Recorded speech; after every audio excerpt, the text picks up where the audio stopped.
need is stronger team play, stronger focus on how to play around these objectives. They've been growing throughout the tournament, and adding that one name to their win column would be really nice to see. Oh, it would be heavenly. But we are on to the Rift right now. You can see everybody just taking their positions at level 1. Keystones on your screen. Nothing's too extreme here. Phase Rush on the Syndra as opposed to a damage-based keystone that you do sometimes see. So going for a more utility-style option there when you're up against a lot of slows on the enemy team, having that extra utility can go a long way.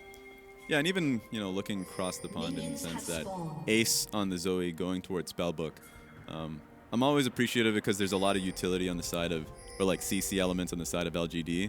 Yeah. So even just having the option of moving towards Cleanse and then matching Teleport. I mean, theoretically, most Syndras would go TP, but being able to match TP in that scenario, just being able to TP back in lane and not lose out in experience, I think is a smart option. Yeah, but talking about Teleport, look at the summoner spells of GA and Kramer both. You mentioned how this is a type of composition that you've got to respect with Cleanse if you're playing against V3, and LGD seem to be in stark agreement with you, sir, as both Cleanse has taken on both GA and Kramer here to avoid some of that CC power. We'll see how much value they can get out of that as we move forward in this game, but there's also a lot of denial ability towards the pick potential of V3 in the ultimates of both the Bard and the Kindred. Yeah, that makes it going to be really dicey in a lot of these team fights. And it's most of the time going to be which support roams first. That's why I like what LGD has here, where they're going to be playing through their bot side, or at least that they should be. It's going to be easier for Mark to be rotating around with Peanut, to be making plays mostly through mid lane. I think that's where they would want to head out and get CA in an early advantage. The problem with LGD hasn't been, not getting early leads. They've been getting like 2 to 3K leads in these games. Yeah. The problem is just simply how they set up for major objectives. So I'm not concerned about how the early game pans out for this team. It's mostly how the rest of the game does. So team fights are going to be super important. Just take a look at the jungle pathing here, though. Both junglers have elected to go full clear bot side to full clear top side. I mean, they're just doing bot to top. That just means that we really shouldn't be expecting too much until Cloud Dragon does come up, and then LGD could have their first hit at the Cloud Drake if they do end up slow pushing that bot side wave at that time. So those are the things that I'm kind of looking forward to. I like what I see from Long Sing because recognizing that the jungler is going to be top side, he doesn't want to get ganked, ends up poking his head out when the wave's starting to crash up against his turret. So like these are things that I think are really nice. And you mentioned the first Drake, and I want to bring up an interesting piece of information here about V3. Mm-hmm. This is a team that throughout summer and throughout their performance in their first 2 games here at play-in stage, undefeated with a Drake Soul. If they get the Drake Soul, they do not lose. And because this team is able to prioritize those Drakes and win when they properly do so, that's what I found so interesting about LGD's losses when watching the VODs back and seeing how the loss condition or the point of the game getting away from them was at those Drake fights both times. I think this game will be decided around those mid-game Drake fights, the team fights, the positioning, everything that plays out, the execution will determine who wins this. Because LGD loves to fight around those, and V3 wants Drake to just be what's iconic for them as top side. Longshink's forced to flash away. Good gank coming out of Boogie. All right, but that does give an opportunity for LGD to set up for the bot side of the map. So like that's the hit that they can go for, as knowing that Boogie is up in top side. But also, I'm okay. Actually, I like the idea. If V3 does want to trade topside for Cloud Dragon, I think that's really good for them. Getting Paz ahead early on is going to benefit them. It makes it so, like, as the game goes on, the Renekton is going to just continuously punish the Ornn matchup, force him to be behind in experience and minions. In fact, it's already pretty bad as it is. That's a nice win condition that V3 can have. Yeah, if that Renekton gets big and scary in a team fight, yeah, you got to deal with an Ornn here in the side lane. He's going to get tanky. We know what happens once he gets the upgraded Sunfire cape. It's just like trying to beat the snot out of a punching bag over and over again. No real damage. But look at the rest of this team. Raz, a Kindred, a Syndra, a Jhin, a Bard. If that Renekton is fed, nobody can go anywhere near him without being at risk of just being instantly deleted. Now, Mark's clearing out some vision here in the bottom side river. You'll see him be able to pop that ward, grab himself a level. Mark on the bar. This is one of those champions that you really look at players to get a lot of roaming done. Get out there and affect the map.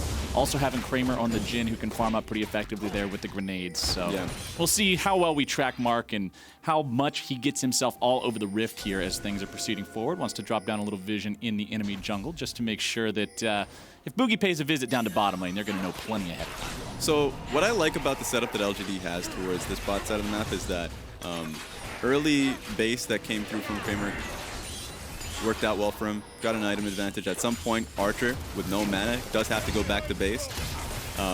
And the full control that LGD have towards the bot side means that when they do get an idea of Archer and Reyna basing, that they can go for the early dragon and just start looking for dragon stacking. I think that's a good idea for the team. Peanut does elect to go topside though, so let's see if that's worthwhile, because I think this is a really good window to be on dragon. Look at how fearless Peanut is in this 1v1. He has the Skirmisher Saber completed, which gives him the red smite. Boogie opted to go for strictly stats in terms of his first purchase, as opposed to the jungle item enhancement, so he does not have the extra power of the Summoner spell. But now we might have ourselves a 2v2. Ace takes some damage there in the mid lane, but now we've got more bodies coming down from both sides. Oh, Raz, this could turn into a mess real fast. Mark has shown up. It looks like it's control over the topside river here for LGD. V3 decides they want nothing to do with it. Yeah, game of chicken. In fact, LGD even put Kramer towards the top side of the map to secure it. That's the fun thing about LGD, or at least LPL teams in comparison to the rest of the world, is that like the smaller objectives that you feel like are completely, you could dismiss them, you can give them away. That's just a crab, don't worry about it. They all in. Nope, that's a crab, and we ain't giving it up. Yeah, that's they want Peanut to have that advantage early. He's had both scuttle crabs now, and so, you know, an early dragon that I thought that LGD have done a great job to secure, to set up, they decided to give it away so Peanut could have the early advantage and experience. So I'm not personally a fan of it. No, I don't. It can go a long way if, you know, if Peanut does elect to kind of time like Raptor camps and all that and try and punish Boogie a little more. You see, Raz, as a jungler, I'm a connoisseur of scuttle crabs. I very much enjoy getting as many of them as I am possibly capable of. But trading them away for a Drake, not generally one of the things that I'm subscribing to. Longsheng trading aggressively here with Paz in the top side, calls in the Orn Horn, but considering Paz gets back underneath the turret, that ulti won't find a whole lot of effect. Yeah, and they have no idea where Peanut it is as well, so you kind of have to be concerned if Orn is just heavily trading on you. Well, won't end up getting the ulti out of Paz. No summoner spells either. He'll go ahead and head back to base now. Vamp Scepter already in his inventory.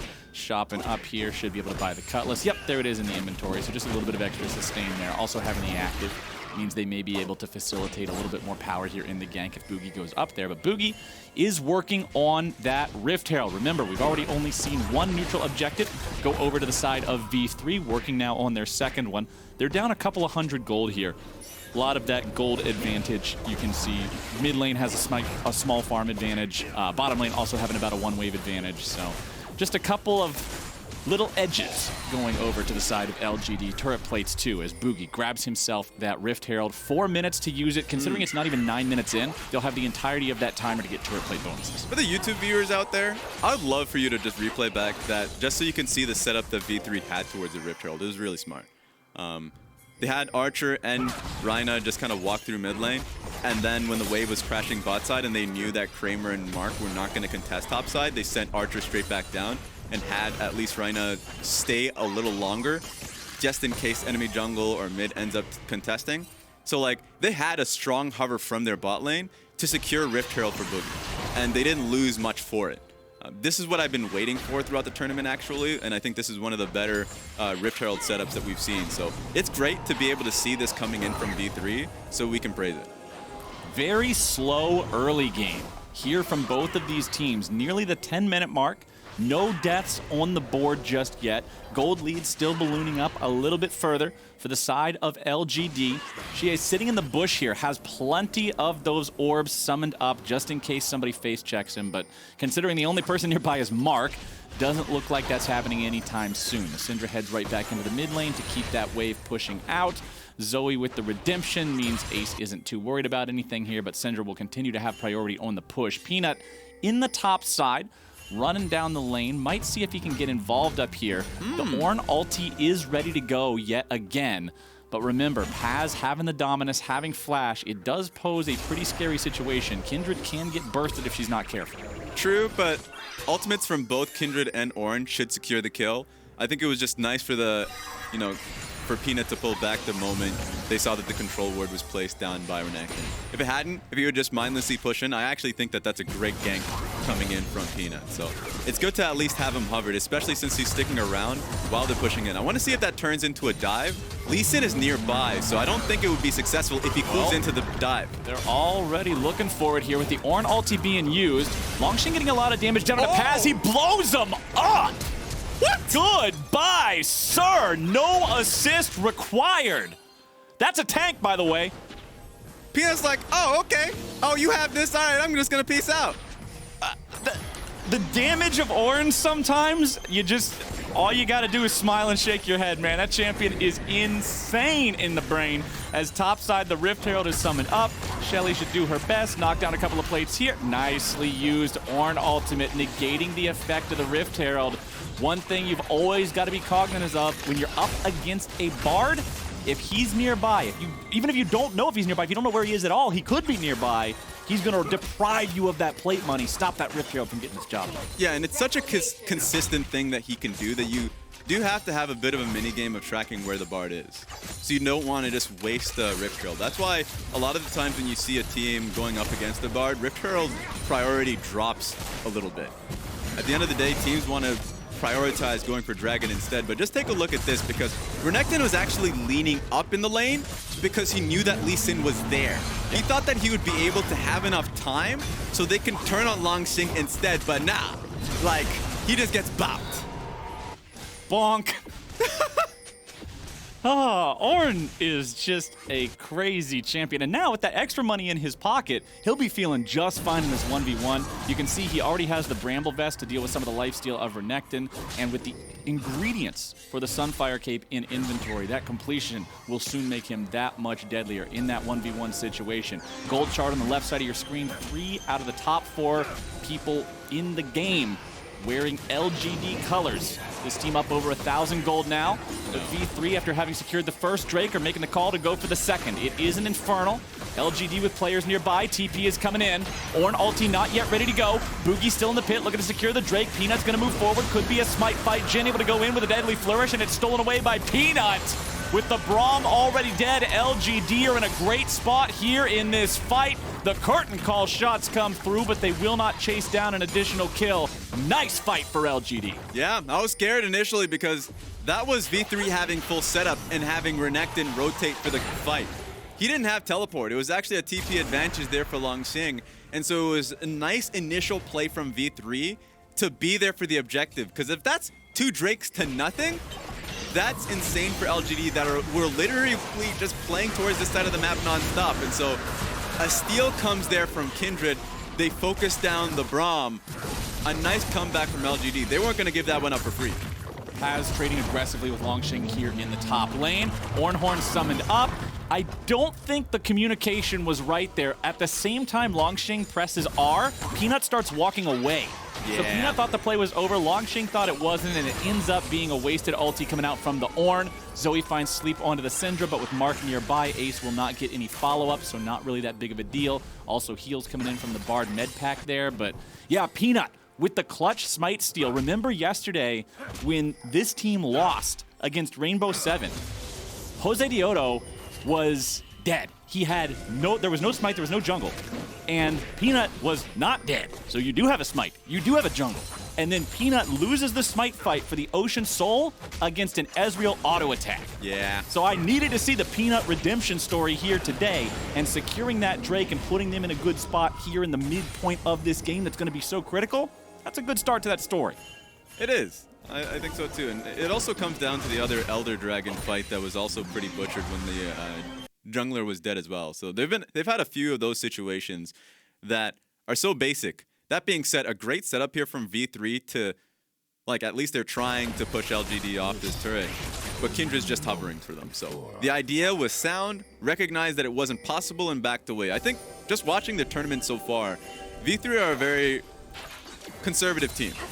When they see a play that doesn't seem like it's worthwhile, I remember the Elise Renekton game that they had, They didn't want to necessarily go for a top lane dive when it didn't seem like it was like a guaranteed kill. They backed away from it. They had full faith that they would have the team fights later on. They didn't want to butcher a simple play in a best-of-1 environment. That's what I've recognized. So this is another example of that from V3. Well, LGD are deciding to force down the mid lane tier 1 turret here. That will be the turret picked up for them. First turret of the game, building the lead up to almost 4,000 gold at 15 minutes, Raz. Boogie picking up the blue buff, but now he's going to pay for it with his life. The damage comes through. See ya later. GA picks up the 3rd kill of the game for LGD. Maybe sticking the Bard ultimate at that point. I don't know. That's a deadly one. And I love the fact that all of this is happening post 14 minutes, because even though Ashe is electing to stay bot side so they can take the turret, great. Obviously, you're not going to be able to get turret plates for that. I think LGD gets a huge benefit of not only being able to take mid lane turret, which is great for being able to take both sides of the map, by the way. Yeah. And then being able to take Rift Herald. LGD, man, great early advantage here for this team. I didn't get to comment on it earlier when it flashed on the screen, but turret plate comparison when it came up. 2 plates taken by V3, 6 from LGD. So getting a couple more kills worth of gold value just out of their plate presence. Let's take another look at how much damage this Syndra did. Bonk. Oh, you hate to see it, man. He thought he was going to get it. I think the last orb was hidden in the trees. It just came spinning at him out of left field, and he didn't know that that other one was still on the way. Oh, it's a feels bad, man. Yeah, it's tragic. Especially since they had no idea that Lee Sin was going to be there. He was hunting for a blue buff. He was the bonus. They came for the blue buff. That was the pinata. Lee Sin was a candy inside, and they just ended up getting the whole kit and caboodle, man. That was just not good stuff for V3. Unfortunate. Next Drake is spawning in under 45 seconds now. We're at 1-to-1 in the Drake count between the teams. Take a look at this. Oh boy. This is V3 taking another full setup on the Dragon, by the way. Last time LGD stole it, they weren't having the initial control. CA has to go cross-map from top lane. They have to fight for control. This is a good position from V3. Bard ulti came through. Flash is going to stop that from doing its job. Curtain call opens up. Reyna going to eat the first shot. Second one dodge. Third one hits. Fourth one miss.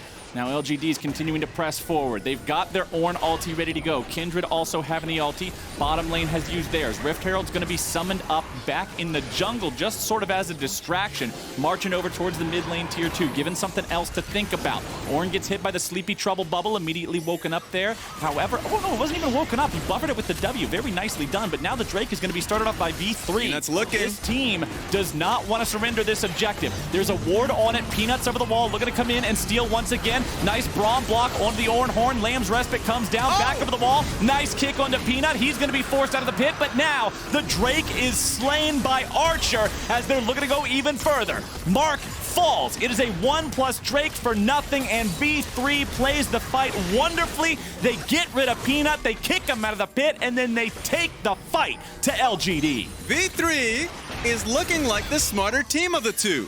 And they have CA in no man's land. Just take them down. Oh, Reyna goes forward. He tries to get a little bit of a slowdown to set up the play onto Shie, but the rest of the team is not where they need to be in time. Ace gets the Sleepy Trouble bubble. See ya later. Archer lives up to his name and puts an arrow through their heart. 3 games in a row, and expectations must be changed of LGD. V3 is taking it to them. It may seem close, and it is, but this is 2 Drakes in a row where it's V3 that gets the setup advantage, and this time they're not going to allow Peanut to just walk into the pit and smite away the Dragon. Yep.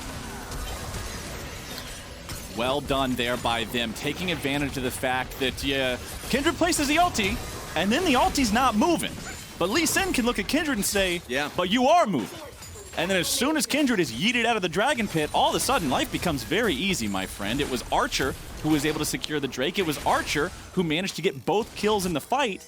And Archer is this rookie player who there's so much pressure on him to perform in these situations. When you've got a composition where you're putting him on this champion that's been so popular in the meta and it's able to do so much and it's a strong laner, you'll want to see him pop off. And hey, 2 free kills in his pocket, fuel for the fire. Yeah, even in their loss versus Unicorns of Love, Archer for me was a standout in that game. I think Archer has showed the world so far in this tournament that he is an insane AD carry. And if you put resources into that man, he will fly. So V3 should have a lot of confidence. As long as they are together as a team and you know, consistently play the way they have been playing around these Drake fights, that's an Ocean Soul, by the way. Once again, LGD will be put down by the same Drake Soul that a lot of players just say it's a GG sign. It's so difficult to deal with that when it comes online. But yeah, the individual performances of the players on V3 in that last fight doing what they needed to do at critical moments. The Lee Sin kick on Kindred to knock her out of her own ulti, the Braum shield to block the Ornn ult from initiating a proper fight for LGD. We mentioned how Braum is picked against Ornn for this very exact reason. If nothing, you might not have any other reason to pick Braum, but if they pick Ornn, it can be justifiable just to stop them from getting that team fight mechanism if it shuts down what their comp does.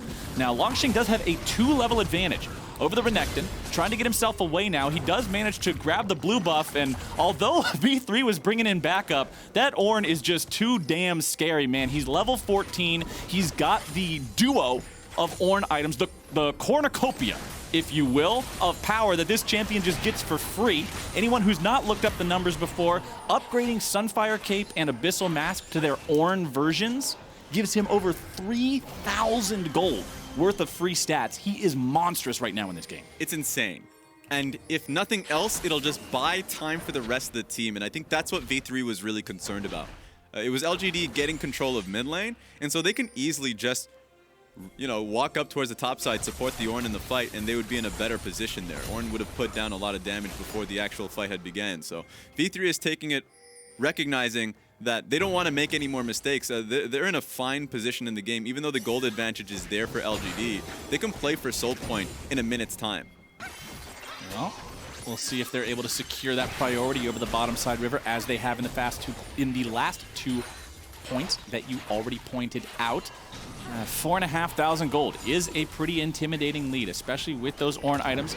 GA also having the death cap completed means Longxing can go upgrade that. That is generally the item of choice for mages to want to upgrade when Ornn is on their team. So I'm expecting to see that come out. Usually 80 carries will want the Molten Edge upgrade of the Infinity Edge, so Kramer's still working towards that. Don't expect him to get an upgrade on any of his items because they can't be upgraded, so wouldn't make a whole lot of sense on that one. Mikhail's Crucible, also importantly picked up by Mark. So 2 cleanses, a Bard ult, a Kindred ult, and a Mikhail's Crucible are a lot of things to have to deal with if you're trying to land these initiations onto LGD players. It's going to be really hard for Archer here in this fight, is the issue. Because even if you do take down Kramer or Xie's cleanse, yeah, you still have to deal with the Mikhails. So really, when the team is asking who is going to engage in this fight, they do not have an answer. It's probably going to have to be Boogie. Reyna caught in a bit of a bad spot here, but now the fight's going to be breaking out. Nice kick coming out from Boogie. Still looking to see if maybe they can engage. Longxing's going to be stuck. He's going to be aggroing so much. Lamb's Respite keeping some players alive. Peanut having to run away. Double kill over to GA, able to make this fight go their way. Paz tries to run, but he's a nice pair of gator skin boots. The ulti comes through, and Archer is in full retreat. This was the moment, 1 Drake to 2, where LGD fell flat on their face in their 2 previous games. This time around, they are standing tall. They will pick up 3 kills for nothing. They'll move on to the Ocean Drake itself. Ace should not be able to contest this one. Drake secured by Peanut. There we have it. LGD put their full focus overnight on just getting better at dealing with dragon fights. And of course, perfecting a comp where just take a look at Ornn, by the way. This entire fight, even though the triple kill went down towards CA, Ornn was just dealing with 3 people and making it incredibly difficult for Archer to deal any damage. Yeah. Yeah. How you doing? Longxing got shot, if you consider each focus fire as 5 shots, because that's what they are, he got shot like 70 times in that team fight, and he's still not dead. He pretty much looks like Swiss cheese, but it does not matter. 2 Ornn items, because he can just sit in the team fight and take a shower in projectiles. It does not matter. The champion is so incredibly strong. And now LGD with a 5,500 gold lead, with a tied up dragon count, having surpassed the point in the 2 previous games where they lost control. are sitting in a really good spot 25 minutes in. As this Ornn continues to get levels, more items will be upgraded. The Black Cleaver upgrade on Kindred was actually what he went for with his first team upgrade at 14. Now at level 15, should be able to upgrade the hat for the Syndra, or might be waiting until Kramer gets that Infinity Edge to give that one a +1 instead. Mid lane push coming through, but remember, LGD have a 4-to-1 turret advantage. That tier 2 is not even standing. Yeah, I would have loved Longxing to actually give that to the Rabadon's Death Cap, because there's no AP. Like, he's the sole AP on LGD squad. He is so far ahead, and the magic resist is non-existent from the side of V3. Like, that would just be a Syndra solo carrying a game, essentially. I mean, it's still going to happen once you level up if you're Longxing. But for me, that's priority number 1. Oh, for sure. As soon as they're in the same part of the map, I think it's probably just because he has the second upgrade ready to give. Yeah. So I think it's just the fact that they aren't next to each other yet. As soon as they walk next to each other, Ornn needs to give Syndra that Gucci hat, because that's going to make such a big difference here in the next team fight. As Paz finds himself in a bad spot. Nice Bard ulti onto 2. Mark looking to set it up. There's your binding spike starting off. Paz on the front lines, but is he tanky? I don't think so. Kramer puts a bullet in his back, and now they're going to keep on chasing. LGD seeing if there's more to acquire here, but they don't even need it. They already killed the enemy top laner. They killed the guy who would be diving in as the front line. And with that threat taken care of, they can do whatever they damn well please, heading over to the Baron pit. Yeah, that's what they please, and that's what they want. Baron buff. V3 have lost their identity this game. It feels bad when you have Renekton now just working and following the team as a 5-man when he should be on side lane. Top lane turret is just still up. And so that's a problem when V3 are now trying to play a front-to-back team fight, when that's what LGD right now excels at. Okay, LGD, how are you going to play this Baron fight out? Ornn ulti coming in, Not allowed. finds the knock up onto Reyna, but that is it. Mark goes after the back line, but he is alone. Rest of the team's not next to him. Mark! Mark, no! Mark! Archer gets a killing spree as Mark is just way too far past the rest of the team. Xie using the cleanse to get away from that sleepy trouble bubble, grabbing himself an energy drink, waking up immediately. As V3, they get a pick onto the enemy support. A little bit too hyphy there from Mark.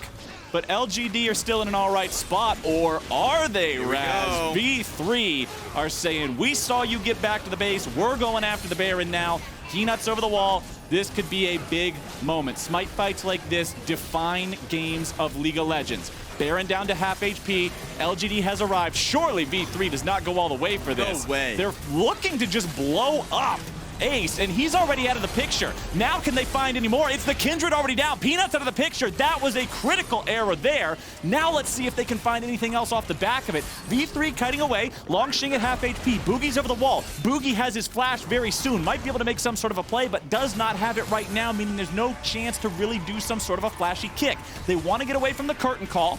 Third shot hits Paz. Fourth shot goes into left field.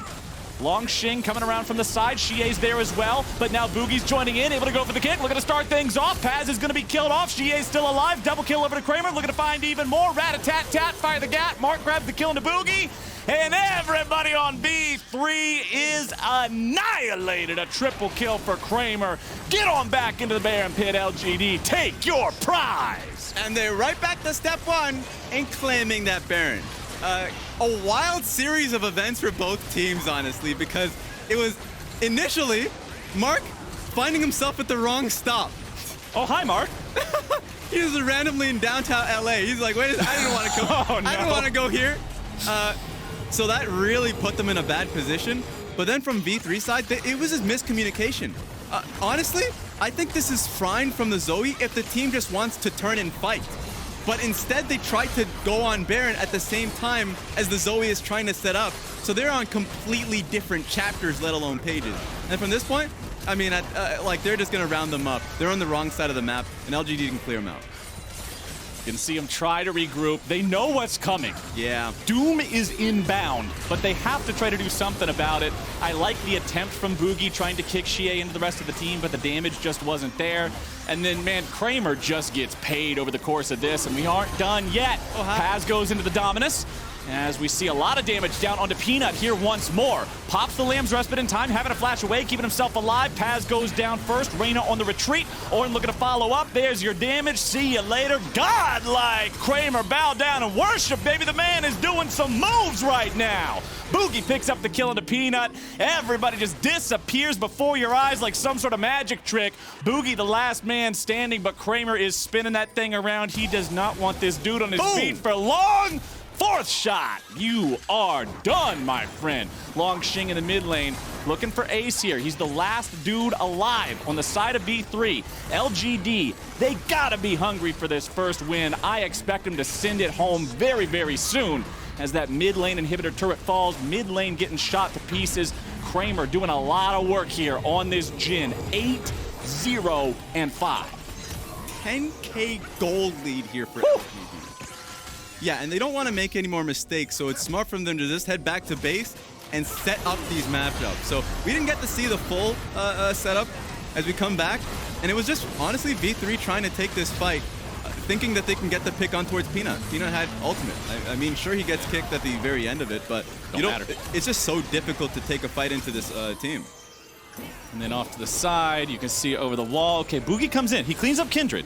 But that is that's a small reward for a real big price, my friend.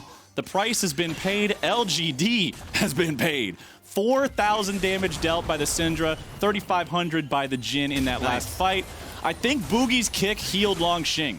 If Longxing had 3,500 HP, he now has 3,501. It just gave him more health. He's so damn tanky as Xie and Peanut are set up here in the bottom lane, taking down the tier 2 turret. 16-6 your kill score in this game, as now they're marching down, trying to open up their second lane of super minions.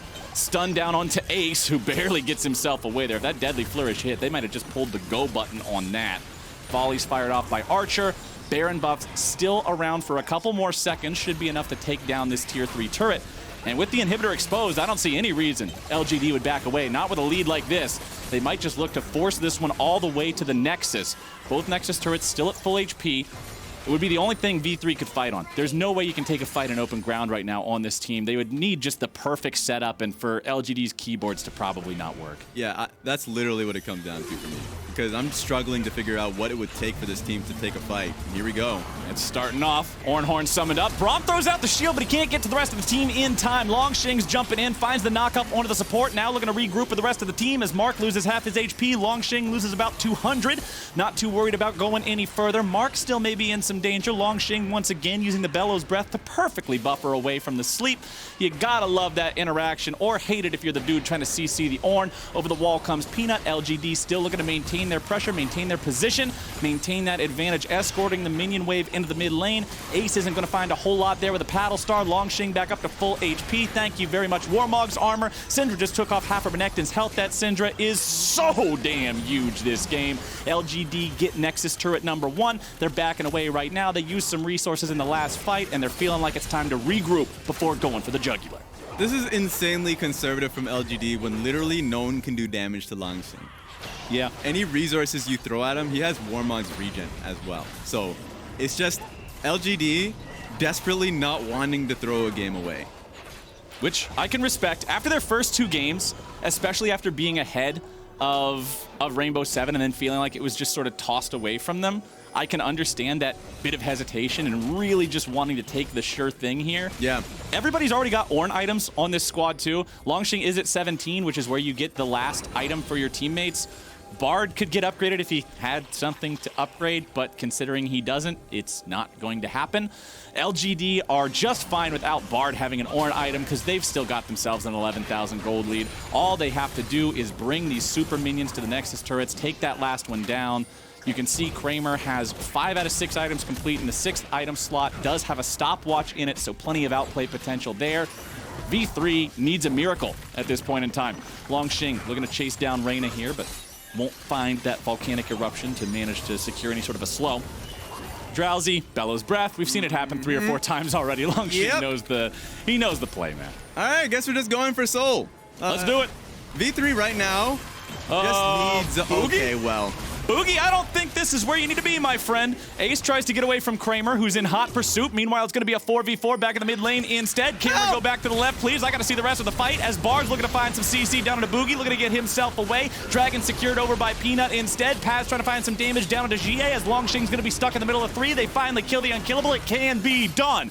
Miracles are performed as GA kites away, trying to find a little bit of damage. Boogie grabbing himself a double kill onto the support and top lane of the enemy team.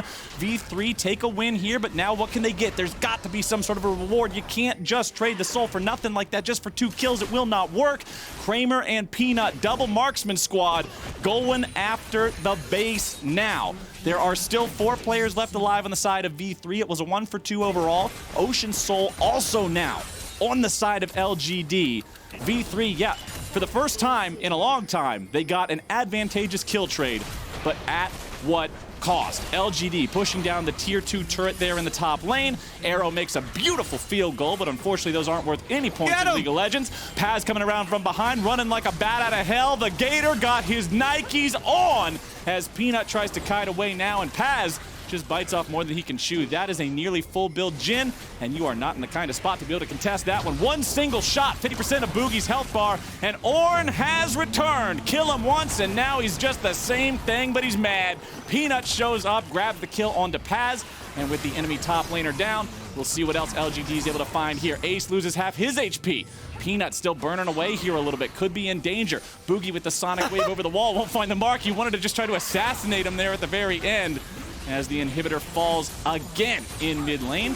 That one had just respawned. Nexus turret under pressure. Lots of damage down there. The Braum will try to block some of it, but it won't matter, man. Reyna's gone. Redemption called down there. Lamb's Respite also used just to make sure there's no mistakes coming in now. And the Nexus drops for the first time. LGD take themselves a win here at Worlds 2020 Play-Ins. And you probably heard it from here.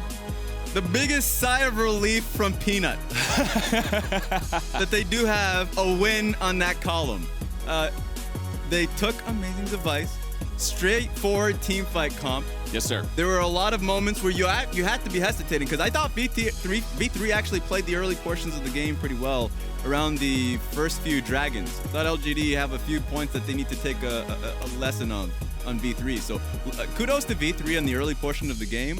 But the moment the team fights were starting to etch over towards LGD, Xie was getting massive.